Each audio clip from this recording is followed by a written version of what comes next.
ಈ ಕಾರ್ಯಕ್ರಮದ ಪ್ರಾಯೋಜಕರು ಗಡಿಯಾರ್ ಗ್ರೂಪ್ ಆಫ್ ಕಂಪನೀಸ್. ವೀಕ್ಷಕರ ಸನ್ಮಾರ್ಗ ನ್ಯೂಸ್ಗೆ ಸ್ವಾಗತ. ನಾನು ಪ್ರಿಯ ಸುದೇಶ್. ಉಮ್ರಾ ಯಾತ್ರೆಯಲ್ಲಿದ್ದ ಭಾರತದ ತಂಡ ಮದೀನದ ಬಳಿ ಅಪಘಾತಕ್ಕೀಡಾಗಿ 42 ಮಂದಿ ಸಾವಿಗೀಡಾದ ಘಟನೆಯಲ್ಲಿ ಬದುಕುಳಿದ ಮೊಹಮ್ಮದ್ ಅಬ್ದುಲ್ ಶುಹೇಬ್ ಎಂಬುವರು ಸನ್ನಿವೇಶದ ಭೀಕರತೆಯನ್ನು ಹಂಚಿಕೊಂಡಿದ್ದಾರೆ. ಬದುಕುಳಿದ ಮೂವರಲ್ಲಿ ಇವರು ಒಬ್ಬರು. ಡ್ರೈವರ್ನ ಪಕ್ಕ ಕುಳಿತುಕೊಂಡ ಕಾರಣಕ್ಕಾಗಿ ತಾನು ಅಪಘಾತದಲ್ಲಿ ಬದುಕುಳಿದೆ ಎಂದು ಅವರು ಹೇಳಿದ್ದಾರೆ. ಎಲ್ಲರೂ ಹೈದರಾಬಾದ್ ಮತ್ತು ತೆಲಂಗಾಣಕ್ಕೆ ಸೇರಿದವರಾಗಿದ್ದಾರೆ.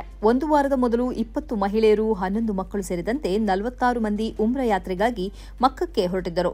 ಉಮ್ರಾ ನಿರ್ವಹಿಸಿ ಮದೀನಾ ಭೇಟಿಗೆಂದು ಹೊರಟ ಬಸ್ಸು ಸೌದಿಯ ಸಮಯ ರಾತ್ರಿ 11ರ ವೇಳೆಗೆ ಅಪಘಾತಕ್ಕೆ ಒಳಗಾಗಿದೆ. ಇವರು ಸಂಚರಿಸುತ್ತಿದ್ದ ಬಸ್ಸು ಡೀಸೆಲ್ ಟ್ಯಾಂಕರ್ ಜೊತೆಗಿನ ಮುಖಾಮುಖಿ ಡಿಕ್ಕಿಯಲ್ಲಿ ಈ ಸಾವು ಸಂಭವಿಸಿದೆ. ಈ ಸಂದರ್ಭದಲ್ಲಿ ಯಾತ್ರಿಕರು ನಿದ್ದೆಯಲ್ಲಿದ್ದರು ಎಂದು ವರದಿಯಾಗಿದೆ. ಅಪಘಾತದಲ್ಲಿ ಮೃತಪಟ್ಟವರ ದೇಹ ಸುಟ್ಟು ಕರಕಲಾಗಿದೆ. ಸೌಜನ್ಯ ಪರ ಹೋರಾಟಗಾರ ಮಹೇಶ್ ಶೆಟ್ಟಿ ತಿಮರೋಡಿ ಅವರನ್ನ ಗಡೀಪಾರು ಮಾಡಿ ಪುತ್ತೂರು ಸಹಾಯಕ ಆಯುಕ್ತರು ಹೊರಡಿಸಿದ್ದ ಆದೇಶವನ್ನು ಹೈಕೋರ್ಟ್ ರದ್ದುಪಡಿಸಿದೆ. ದಕ್ಷಿಣ ಕನ್ನಡ ಜಿಲ್ಲೆಯಿಂದ ರಾಯಚೂರು ಜಿಲ್ಲೆಯ ಮಾನ್ವಿ ತಾಲೂಕಿಗೆ 1 ವರ್ಷದ ಅವಧಿಗೆ ಅವರನ್ನ ಗಡೀಪಾರು ಆದೇಶ ಹೊರಡಿಸಲಾಗಿತ್ತು. ಮಾನ್ವಿ ತಾಲೂಕಿಗೆ ಗಡೀಪಾರು ಮಾಡಿ ಸೆಪ್ಟೆಂಬರ್ 18ರಂದು ಪುತ್ತೂರು ಸಹಾಯಕ ಆಯುಕ್ತೆ ಸ್ಟೆಲ್ಲಾ ವರ್ಗೀಸ್ ಹೊರಡಿಸಿರುವ ಆದೇಶವನ್ನು ಪ್ರಶ್ನಿಸಿ ಮಹೇಶ್ ಶೆಟ್ಟಿ ತಿಮರೋಡಿ ಸಲ್ಲಿಸಿದ್ದ ರಿಟ್ ಅರ್ಜಿ ವಿಚಾರಣೆ ಪೂರ್ಣಗೊಳಿಸಿ ಕಾಯ್ದಿರಿಸಿದ್ದ ತೀರ್ಪನ್ನು ನ್ಯಾಯಮೂರ್ತಿ ಸೂರಜ್ ಗೋವಿಂದರಾಜ್ ಅವರಿದ್ದ ಏಕಸದಸ್ಯ ನ್ಯಾಯಪೀಠ ಪ್ರಕಟಿಸಿತು. ಅರ್ಜಿಯನ್ನು ಭಾಗಶಃ ಮಾನ್ಯ ಮಾಡಿರುವ ನ್ಯಾಯಪೀಠ ಮಹೇಶ್ ಶೆಟ್ಟಿ ತಿಮರೋಡಿ ಅವರ ಗಡೀಪಾರು ಆದೇಶ ರದ್ದುಪಡಿಸಿದೆ. ಇದೇ ವೇಳೆ ಪ್ರಕರಣವನ್ನು ಹೊಸದಾಗಿ ಪರಿಗಣಿಸಿ ಸೂಕ್ತ ಆದೇಶ ಹೊರಡಿಸುವಂತೆ 2ನೇ ಪ್ರತಿವಾದಿಯಾದ ಪುತ್ತೂರು ಸಹಾಯಕ ಆಯುಕ್ತರಿಗೆ ನ್ಯಾಯಪೀಠ ನಿರ್ದೇಶಿಸಿದೆ. ವಿಸ್ತೃತ ತೀರ್ಪಿನ ಪ್ರತಿ ಇನ್ನಷ್ಟೇ ಲಭ್ಯವಾಗಬೇಕಿದೆ.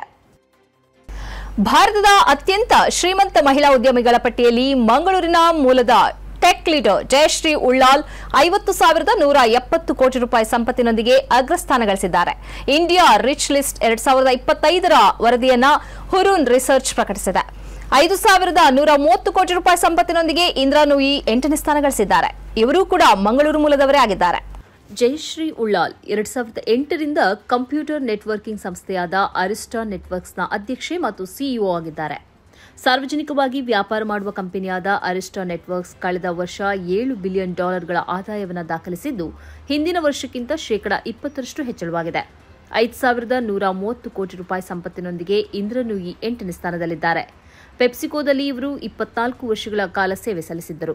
ಪೆಪ್ಸಿಕೋದಲ್ಲಿ ಕೆಲಸ ಮಾಡುವಾಗ ಅವರಿಗೆ ನೀಡಲಾದ ಸ್ಟಾಕ್ನಿಂದ ಸಂಪತ್ತನ್ನು ಸಂಗ್ರಹಿಸಿದರು. ಭಾರತದ ಟಾಪ್ 10 ಶ್ರೀಮಂತ ಮಹಿಳೆಯರಲ್ಲಿ 2ನೇ ಸ್ಥಾನದಲ್ಲಿ ರಾಧಾ ವೆಂಬು 46,580 ಕೋಟಿ ರೂಪಾಯಿ ಸಂಪತ್ತು ಹೊಂದಿದ್ದಾರೆ. ಇವರು ಝೋಹೋ ಕಾರ್ಪ್ನಲ್ಲಿ ಪಾಲನ್ನು ಹೊಂದಿದ್ದಾರೆ.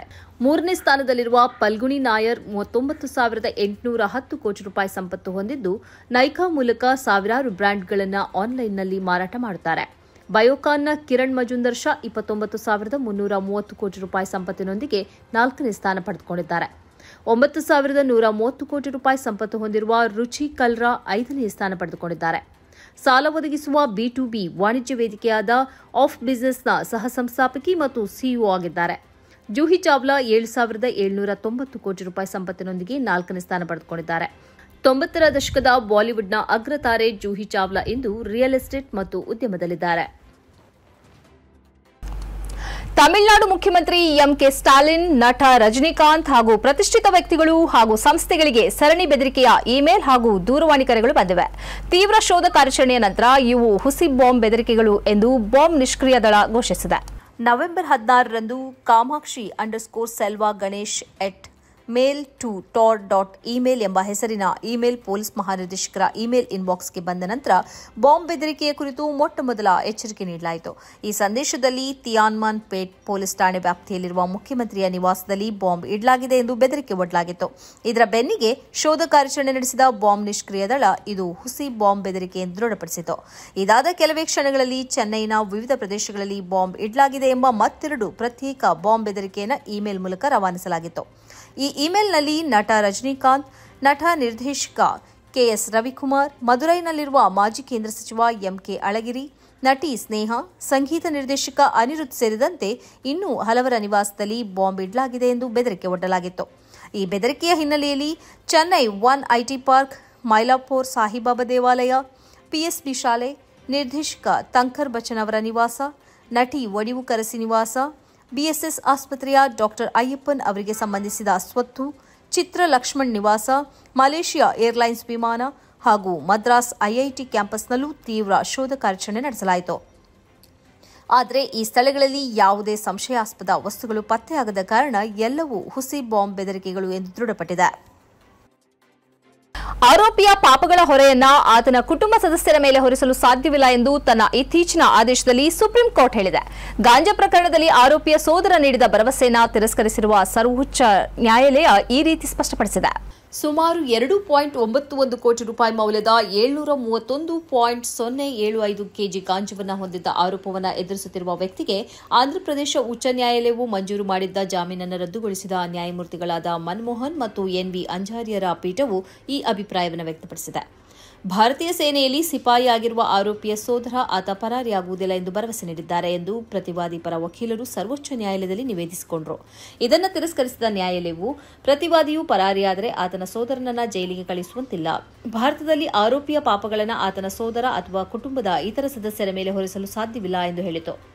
ಆರೋಪಿಗೆ ಜಾಮೀನು ನೀಡಿದ್ದ ಉಚ್ಚ ನ್ಯಾಯಾಲಯದ ಆದೇಶವನ್ನು ರದ್ದುಗೊಳಿಸಿದ ಸರ್ವೋಚ್ಚ ನ್ಯಾಯಾಲಯವು ಇಂತಹ ಸಂದರ್ಭಗಳಲ್ಲಿ ಆರೋಪಿಯು 1 ವರ್ಷ 4 ತಿಂಗಳಿನಿಂದ ಕಸ್ಟಡಿಯಲ್ಲಿರುವುದನ್ನು ಅಸಮಂಜಸವಾಗಿ ದೀರ್ಘಾವಧಿ ಎಂದು ಪರಿಗಣಿಸುವಂತಿಲ್ಲ. ಯಾಕೆಂದರೆ ಇಂತಹ ಅಪರಾಧಗಳು ಕನಿಷ್ಠ 10 ವರ್ಷಗಳ ಜೈಲು ಶಿಕ್ಷೆಯನ್ನು ಹೊಂದಿರುತ್ತವೆ ಎಂದು ಬೆಟ್ಟು ಮಾಡಿತು. ನ್ಯಾಯಾಲಯವು ತನ್ನ ಆದೇಶದಲ್ಲಿ ಭಾರತೀಯ ಯುವಜನರಲ್ಲಿ ಮಾದಕ ದ್ರವ್ಯ ವ್ಯಸನ ಆತಂಕಕಾರಿಯಾಗಿ ಹೆಚ್ಚುತ್ತಿರುವ ಬಗ್ಗೆ ಕಳವಳಗಳನ್ನು ವ್ಯಕ್ತಪಡಿಸಿದೆ. Crime branch photographer Harshad Mohammed ಶಾರ ಮಡಿಲಲ್ಲಿ ಕುಳಿತು ಪುಟ್ಟ ಮಗಳು ಆಡುತ್ತಿರುವ ವಿಡಿಯೋ ಕಾಶ್ಮೀರದಾದ್ಯಂತ ಸೋಷಿಯಲ್ ಮೀಡಿಯಾದಲ್ಲಿ ಹಂಚಿಕೆಯಾಗುತ್ತಿದೆ. ತಂದೆಯನ್ನ ಕಾಯುತ್ತಾ ಆಕೆ ನಿಂತಿರುವ ಚಿತ್ರವನ್ನ ಕೂಡ ದುಃಖದಿಂದ ಕಾಶ್ಮೀರಿಗಳು ವೀಕ್ಷಿಸುತ್ತಿದ್ದಾರೆ. ಶ್ರೀನಗರದ ನೌಗಾಂ ಪೊಲೀಸ್ ಠಾಣೆಯಲ್ಲಿ ಉಂಟಾದ ಭಾರೀ ಸ್ಫೋಟದಲ್ಲಿ ಕ್ರೈಂ ಬ್ರಾಂಚ್ ಫೋಟೋಗ್ರಾಫರ್ 33 ವರ್ಷದ ಹರ್ಷದ್ ಸಹಿತ 9 ಮಂದಿ ಪೊಲೀಸರು ದಾರುಣವಾಗಿ ಮೃತಪಟ್ಟಿದ್ದರು. ಈ ಹರ್ಷದ್ರ ಸಹೋದರ ಈ ಹಿಂದೆ ನಡೆದ ವಾಹನ ಅಪಘಾತದಲ್ಲಿ ಮೃತಪಟ್ಟಿದ್ದರು. ಇವರ ತಂದೆ ನಿವೃತ್ತ ಪೊಲೀಸ್ ಸಿಬ್ಬಂದಿಯಾಗಿದ್ದು ಇಬ್ಬರು ಮಕ್ಕಳ ಸಾವಿನಿಂದ ಅವರು ವಿಚಲಿತರಾಗಿದ್ದಾರೆ. ದೆಹಲಿಯಲ್ಲಿ ನಡೆದ ಬಾಂಬ್ ಸ್ಫೋಟಕ್ಕೆ ಸಂಬಂಧಿಸಿ ವಶಪಡಿಸಲಾದ ಸ್ಫೋಟಕಗಳನ್ನು ಇಲ್ಲಿ ಇರಿಸಲಾಗಿತ್ತು. ಅದರಿಂದ ಸ್ಯಾಂಪಲ್ಗಳನ್ನು ಸಂಗ್ರಹಿಸುವ ಸಂದರ್ಭದಲ್ಲಿ ಅಚಾನಕ್ಕಾಗಿ ಈ ಸ್ಫೋಟ ಸಂಭವಿಸಿದೆ. ಈ ಸಂದರ್ಭದಲ್ಲಿ ಪೊಲೀಸ್ ಠಾಣೆಯಲ್ಲಿದ್ದ ಫೋರೆನ್ಸಿಕ್ ಸಿಬ್ಬಂದಿಗಳು, ಪೊಲೀಸರು, ರೆವಿನ್ಯೂ ಅಧಿಕಾರಿಗಳು ಸಹಿತ 9 ಮಂದಿ ಮೃತಪಟ್ಟಿದ್ದಾರೆ. ಮೃತಪಟ್ಟವರಲ್ಲಿ ಇನ್ಸ್ಪೆಕ್ಟರ್ ಅಸ್ರಾರ್ ಅಹಮದ್ ಶಾ ಕೂಡ ಸೇರಿದ್ದಾರೆ. 37 ವರ್ಷದ ಅಸ್ರಾರ್ ಅಹಮದ್ ಅವರು ಕಾಶ್ಮೀರ ಯೂನಿವರ್ಸಿಟಿಯಿಂದ ಎಂಬಿಎ ಪದವಿ ಪಡೆದ ಬಳಿಕ 2010ರಲ್ಲಿ ಜಮ್ಮು ಕಾಶ್ಮೀರ ಪೊಲೀಸ್ ಇಲಾಖೆಗೆ ಸೇರ್ಪಡೆಗೊಂಡರು. ಇವರಿಗೆ 3 ಮಕ್ಕಳಿದ್ದಾರೆ. ವಿದ್ಯಾರ್ಥಿ ಪ್ರತಿಭಟನಾಕಾರ ಸಾಮೂಹಿಕ ಹತ್ಯೆ ನಡೆಸಲು ನೇತೃತ್ವ ನೀಡಿದ ಅಪರಾಧಕ್ಕೆ ಬಾಂಗ್ಲಾದೇಶದ ಮಾಜಿ ಪ್ರಧಾನಿ ಶೇಖ್ ಹಸೀನಾರಿಗೆ ಬಾಂಗ್ಲಾದೇಶದ ಅಂತಾರಾಷ್ಟ್ರೀಯ ನ್ಯಾಯಾಲಯ ಗಲ್ಲು ಶಿಕ್ಷೆ ವಿಧಿಸಿದೆ. ಪ್ರತಿಭಟನಾಕಾರರನ್ನ ಹತ್ಯೆ ನಡೆಸಲು ಅವರು ಕರೆ ನೀಡಿದ್ದಾರೆ ಮತ್ತು ಪ್ರತಿಭಟನಾಕಾರರು ಗಂಭೀರ ಗಾಯಗೊಳ್ಳುವುದಕ್ಕೆ ಅವರು ಕಾರಣರಾಗಿದ್ದು ಮಾನವ ಕುಲಕ್ಕೆ ವಿರುದ್ಧವಾದ ಅಪರಾಧ ಕೃತ್ಯ ಎಸಗಿದ್ದಾರೆ ಎಂದು ನ್ಯಾಯಾಲಯ ಹೇಳಿದೆ. 2024 ಆಗಸ್ಟ್ 5ರಂದು ಅಧಿಕಾರದಿಂದ ಹೊರಹಾಕಲಾದ ಬಳಿಕ ಹಸೀನಾ ಅವರು ಭಾರತದಲ್ಲಿ ಆಶ್ರಯ ಪಡೆದಿದ್ದಾರೆ. ಅಕ್ರಮಗಳಿಗೆ ಪ್ರೇರಣೆ ನೀಡಿರುವುದು, ಪ್ರತಿಭಟನಾಕಾರರ ಹತ್ಯೆ ನಡೆಸಲು ಆದೇಶಿಸಿರುವುದು, ವಿದ್ಯಾರ್ಥಿಗಳ ನೇತೃತ್ವದಲ್ಲಿದ್ದ ಪ್ರತಿಭಟನೆಯಲ್ಲಿ ನಡೆದ ಅಕ್ರಮಗಳನ್ನು ತಡೆಯಲು ವಿಫಲವಾಗಿರುವುದು ಎಂಬ 3 ಪ್ರಕರಣಗಳಲ್ಲಿ ಹಸೀನಾ ಅಪರಾಧಿ ಎಂದು ಟ್ರಿಬ್ಯುನಲ್ ಹೇಳಿದೆ. ಹಸೀನಾ ಅವರ ಜೊತೆ ಬಾಂಗ್ಲಾದೇಶದ ಮಾಜಿ ಗೃಹ ಸಚಿವ ಅಸದುಜ್ಜಮಾನ್ ಖಾನ್ ಅವರಿಗೂ ಗಲ್ಲು ಶಿಕ್ಷೆಯನ್ನು ವಿಧಿಸಲಾಗಿದೆ.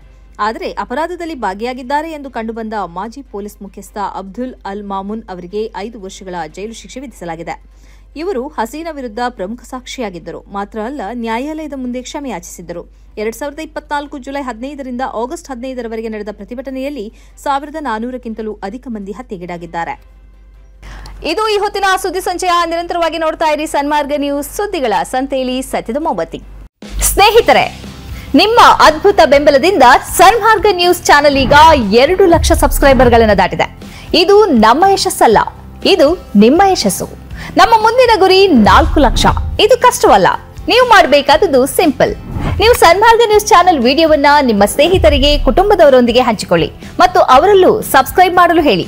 ನೀವು ಶಕ್ತಿಯನ್ನು ಕೊಡಿ, ನಾವು ನಿಖರ ಸುದ್ದಿ ಕೊಡ್ತೇವೆ. ಧನ್ಯವಾದಗಳು.